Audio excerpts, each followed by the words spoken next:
Okay.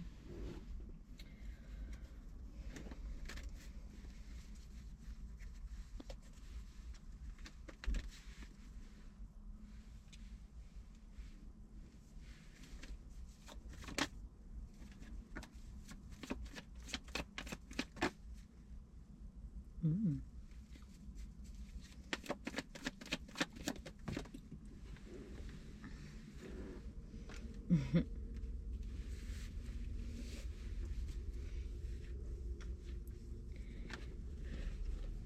Maybe you learned how to stand up for yourself.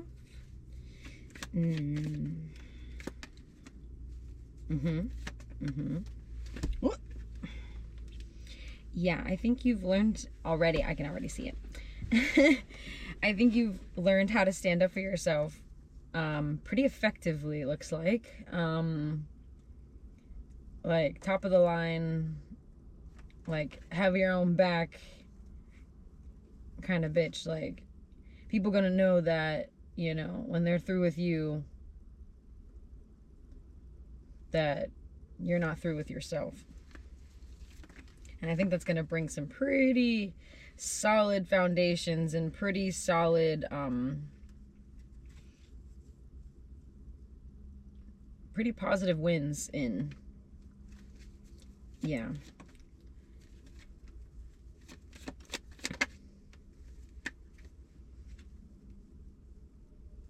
Maybe that's what people like. People kind of love the chase with you. I think when people see you do this thing where, you know, maybe they didn't expect you to stand up for yourself, and then you do, and you do it so well, and you do it so thought out and maybe calculated and strategically and very like intellectually, logically, from a logical place, they see that as like it almost attracts those that want what they can't have, because you're very square, you know, where you're at, I think, with your headspace and your purpose, maybe. And maybe you haven't let these people hold you back before. Or maybe you did, and then now that you're learning and you're not letting them hold you back anymore, I feel like people are jumping on the guns to try to keep you around, to try to win you over, because they know that once you turn your back on them, there's no going back. Yeah, once it's in your mind that this is not helpful, that this is just like the end of the road, this is just kind of like not worth your time, I think that freaks people out, and yeah, makes them super insecure about you and about where they stand with you. But I think that's really revealing, like, where they stand at with themselves, and they're kind of using you as kind of like, I don't want to say a cop out, right? And not so much that they're using you, but they're kind of putting you in a place of like, wait, no, come back, you know, kind of place. But you can't be manipulated as such, where maybe you were for a while.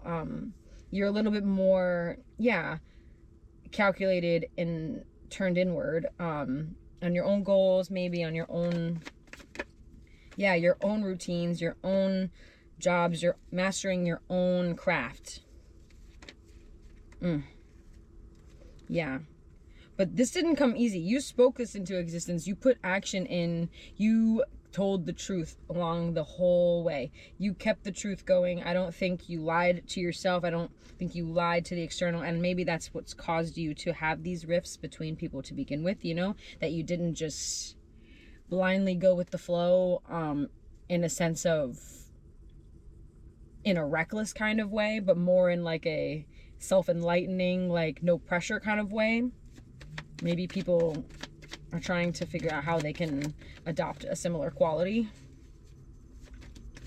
Yeah, because you're being seen as like, I don't know what goes on in their head. Like, how can they just maybe detach so easily?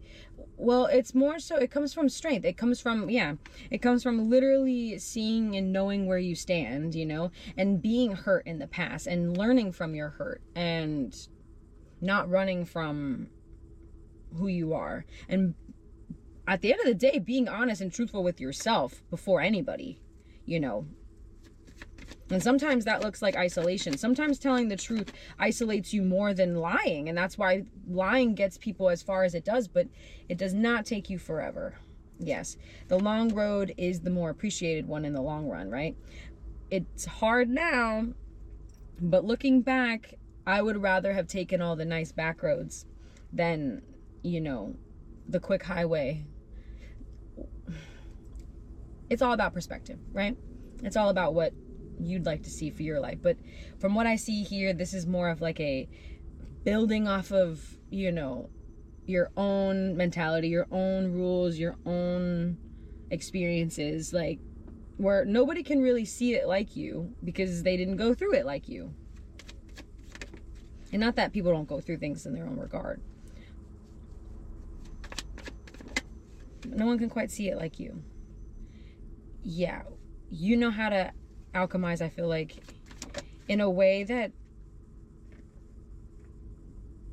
it doesn't even seem like you do much planning. It doesn't even seem like you have a plan half the time.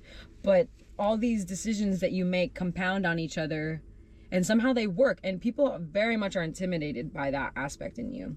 But I think that it's because you don't shrink yourself, or don't have the desire to shrink yourself, that it is so easy for you maybe to remove yourself or to detach from those who may be trying to control you or utilize your skills for their own benefit.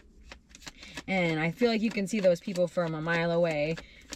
But that came, like I said, with time. That came with learning yourself inside and out, and learning who you're up against and what their motives are.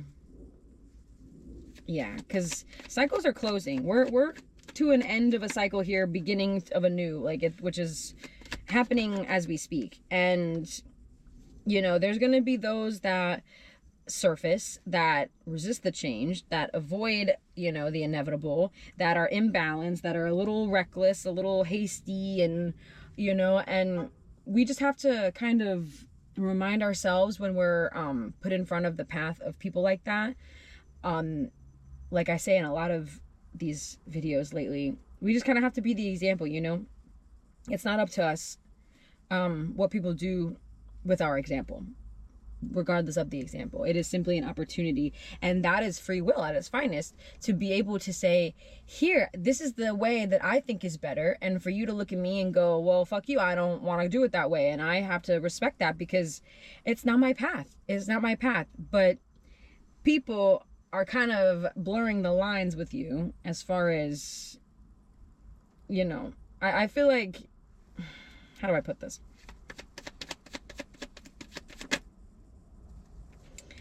Yeah, you seem like you have a lot of power sitting all by yourself. I don't think many people can agree with that for themselves. I don't think people feel like they have a lot of power in their own life, let alone in the world. So I think that you just sitting so calmly and so peacefully and so notably on the other side of the cafeteria, eating your lunch all by yourself, but pleasantly, but like in a good mood, I think that intrigues people to want to know about how you do that. But when people undermine your path and say that like it's all a facade, that means that they, you know, maybe haven't discovered, you know, their own path, or really just accepted the work that they may need to do to get to a place like that. Because it's not easy, but it is simple.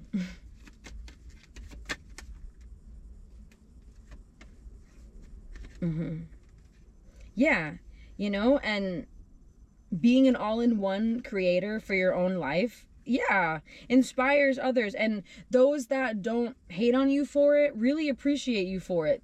They really can look at you in times of need and go, well, I know this person to have a good head on their shoulders, and I would expect them to know what to do in this moment, or at least know who to ask. And sometimes being that resource for your community or the people around you is really the best thing you can do for them. And that is a gift after all.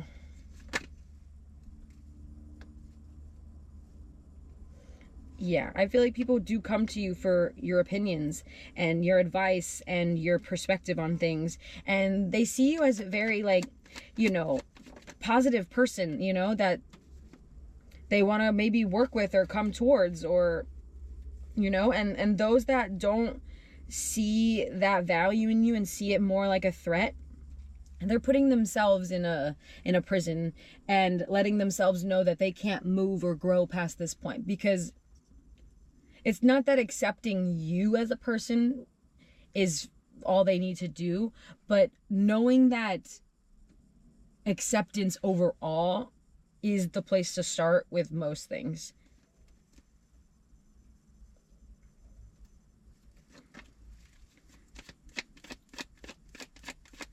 You make it look easy. Yeah. I think also people want to believe that you did it easy, and that it's easy, and that, you know, maybe it helps them feel better about their own situation. You know, maybe it doesn't have to be so bad, or it's not so hard. Like I said, it's not that it's hard. It's not, but it's not easy. It's just, it's simple. The art of detachment and the art of letting go, it really does come from a place of internal, like, internal structure, internal stability. Like, you can't outsource stability. You can't outsource safety. You have to give that to yourself. And the only way to succeed on this mission that we call life is to find your unique way to do it that works with you, that lets you set the best example for the next person. So, yeah. I think that you should just keep doing what you're doing. You'll keep being placed in places that are needed and are best, and that maybe ask for your kindness and your perspective, and you will give it, and that will grow for you, and your external will match the internal. You did not come this far just to get this far, and that building inside of your head that you have been paving and chiseling at for as long as you can remember, you know, that tree you remember planting all those years ago will bear fruit. There's nothing about it, because persistence pays off. If there's one thing in this world that works, it's persistence. Doesn't matter what you're persistent in, as long as you are persistent. You know, they always say only two things you can do is, be prepared and wait for the right moment. And the right moment will surface. The right moment will tell itself to you. You will know when the right moment is. And that's why until then, until it surprises you with the right moment, you need to put the work in to be prepared. And that calls for wins. That calls for celebration, because persistence with yourself will never be wasted. Have a peaceful day.